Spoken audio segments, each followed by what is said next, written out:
kHz. Enot sa Bareta. Enot sa Gabos. Member KBP, kapisana ng mga broadcasters ng Pilipinas, oras mga tugang sa DCGB, alas 7:40. Ang oras na yan atod sabi sa Indokang Pansipani Trading Corporation, your tent rentals authority. Magapod lang kay punong barangay Amin Usidal sa 0910-630-8420. Siring man hatod sa Indokang Clinic ni Dr. Rodi Ante. Pipaaram po sa Indogabos na sa iyang clinic bukas. Asin yaon siya, oro aldaw. An oras hatod sa Indokang Unilab, alagang tunay, alagang Pilipino. For more information about Unilab and its products, go to www.unilab.com.ph. Microban GT, para protektado ang alaga, dapat 5 kasado. Mula sa Microban GT Disinfectant, Alaxan FR, Ibuprofen, and Paracetamol. Alaxan FR, isang Alaxan FR, tapos ang sakit ng katawan. Naproxen Sodium Scalan. Sa Escalan, mas gagaling ka sa arthritis o rayuma. New Surf Ultra Power Liquid. May 2 times noot linis power versus powder based on lab test. Kaya damit ay mas malinis at mas mabango. 6 pesos SRP lang. Plemex Forte. Plemex Forte, available in South Star Drug, Mercury Drug, and other drugstores nationwide. LCC kicks off its anniversary month this October with a special anniversary deals from LCC Supermarket on September 30 to October 6. Enjoy fantastic deals and special offers like buy Bounty Fresh Whole Chicken for only 140 pesos per kilo. Save 35 pesos per kilo. Buy Alaska Fortified Powdered Milk Drink 750 grams. Free 2 Lucky Ni Pancit Canton Calamansi 80 grams for only 214.10 pesos. Save 24.30 pesos. Buy 3 take 1 pineapple juice Reducol 240 ml for only 96 pesos. Save 32 pesos. Buy 2 Listerine mouthwash Coolmin 500 ml for only 313.50 pesos. Save 116.50 pesos. Buy Downy Falcon Contra Amoy Pawis 690 ml. Free 4 Tide Laundry Powder Perfect Clean Antibac 74 grams for only 139 pesos. Save 45 pesos. So, if you are looking for amazing deals that you can't resist, visit and shop at any LCC supermarket near you for the anniversary deals on September 30 to October 6. Please like and follow our LCC Supermarket official Facebook and Instagram page for more promo updates. There's nothing we won't do for you. We give our best for you. Our promises are tried and true. We give our best for you.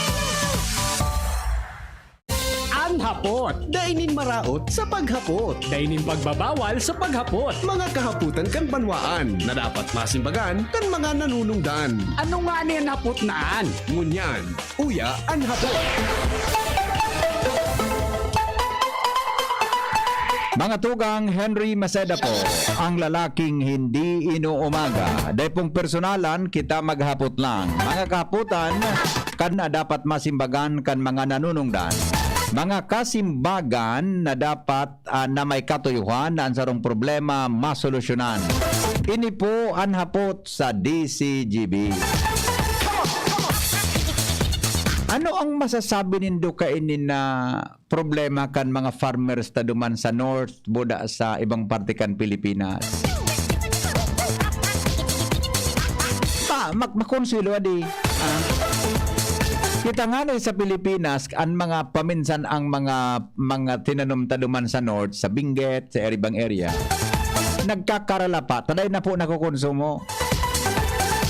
Biglang uminabot mga tugang ang mga toneladang carrots as in iba pang imported na gulayon haling China. O, sino yan nag-agi ito? Di po naraman kung saan nag-agi. Sa mismo ang mga taga Bureau of Customs pigi-imbestigaran kung paano nakalaog sa Pilipinas ang imported mga tugang na mga gulayon haling China. Nailing muna yan. Nailing muna yan. Pati ang Department of Agriculture pigi-adalan ngunyan kung nigwada tabi kay chemical na baka hazardous mga tugang sa satuyang salon. Ang mga gulayon, tayan baga, may preservatives baga yan. I-spray o anong mga pesticides na ginamit ka yan para po mga tugang mamantiner ang maray na tubo kan tinanom. Pati ang DA nag-iimbestigar ta aramon kung ito mga tugang dahil daki epekto sa salud. Tamas kasinda, dahil manin na aram kung paano nakalaog ang imported na mga gugulayon sa Pilipinas haling China. Ano na yan? So customs, pigahapot, saan nga yan nag-agin? Na paano nga ito? Eh, di nga po, imbestigaran nga po, di maram ko na paano. Di man da mga tugang nagbayad. Jesus Mariopes na pangyari sa Maorar. Namumroblema na mga nagita digdi sa nasyon ta mga tugang kanan mga farmers hababa ang presyo kan gulayon. Ang makonsuelo pa, taso karot da atabi, so kairot sabi kan iba. Asa iba pang gulayon, mas hababa ang presyo kumpara sa mga carrots na yaon sa Pilipinas. Natanom mga tugang kan mga farmers ta. Saka, anong implikasyon kaan mga tugang sa satuya tabi ng mga parauma, mga agricultural farmers ta? Ha? Sa na problema sinata padagos ang pagbagsak ang presyo kan sa indang mga produkto dahil nga na sa imported na produkto haling China. O ang hapot, sisay mga tugang ang nagtugot na lamaog sa Pilipinas ang mga imported na gulayon haling China. Di man baga kinag-investigar ngunyan na kung may ma-investigar lamang na sa Senado o sa Kongreso kung para aramon kung paano nakalaog ang gulayo na ito. Ha? Kung paano mga tugang ito nakalaog sa Pilipinas na tabi na monitor kan iba-ibang mga ahensya kang gobyerno. Ito dapat baga, igwang kipigapo